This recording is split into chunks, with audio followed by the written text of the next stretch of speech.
इतने दिनों में क्या समझा मैंने जीवन की धुन में, जिसे यूं ही बाहर खोजता रहा, वह तो भीतर ही था। बाहर तलाशते तलाशते जब थक गया, उसने चुपचाप एक दीप जला दिया और भीतर ही ज्ञान का भंडार मिल गया। तब समझा, हम मस्तिष्क की किसी फैक्ट्री में नहीं रहते, हम तो चेतना के सागर में तैर रहे हैं। जैसे मछली पानी से अलग नहीं होती, वैसे ही हम चेतना के विस्तार से अलग नहीं हैं। हम छोटे नहीं हैं, सीमाएं टूटती है और तारों की धड़कन भी हमें छूती है।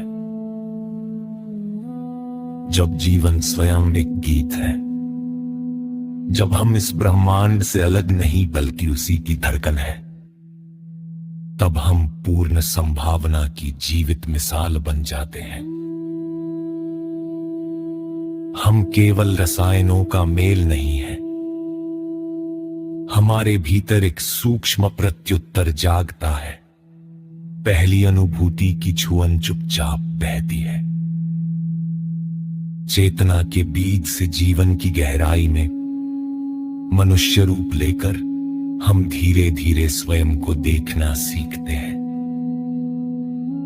जब मन भीतर की नीरव धुन सुनता है, तब लगता है चेतना ही सब कुछ है।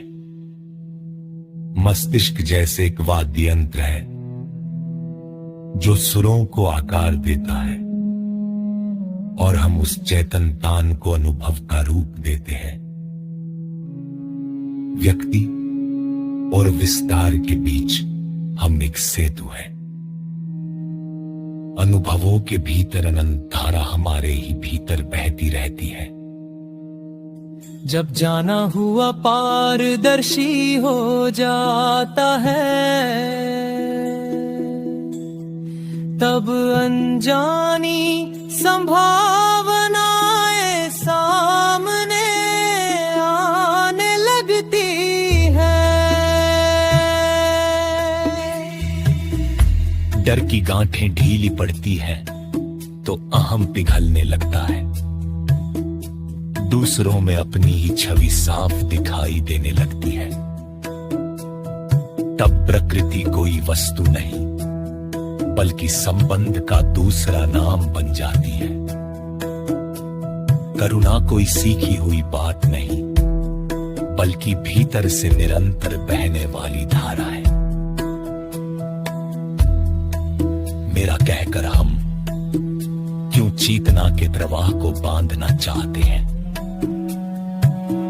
वह तो अनादि धारा की तरह बहती है, हम तो बस उसके प्रकट होने का माध्यम है। संभावना की चोटी ऊंचाई में नहीं बल्कि उस सहज शांत धरती पर है जहां पूर्णता की धारा बहती है। जब मन स्वच्छ हो, दृष्टि उजली हो और जुड़ाव का द्वार खुल जाए, तब हर क्षण से भरकर जीवन जाग उठता है। पद, पहचान, सफलता सब रंग बदलते रहते हैं, पर जीवन अंततः चेतना की ही धुन से बंधा है। इतने दिनों में यही समझा मैंने, जीवन की धुन में जिसे बाहर खोजता रहा, वो भीतर ही मेरे होने की बहती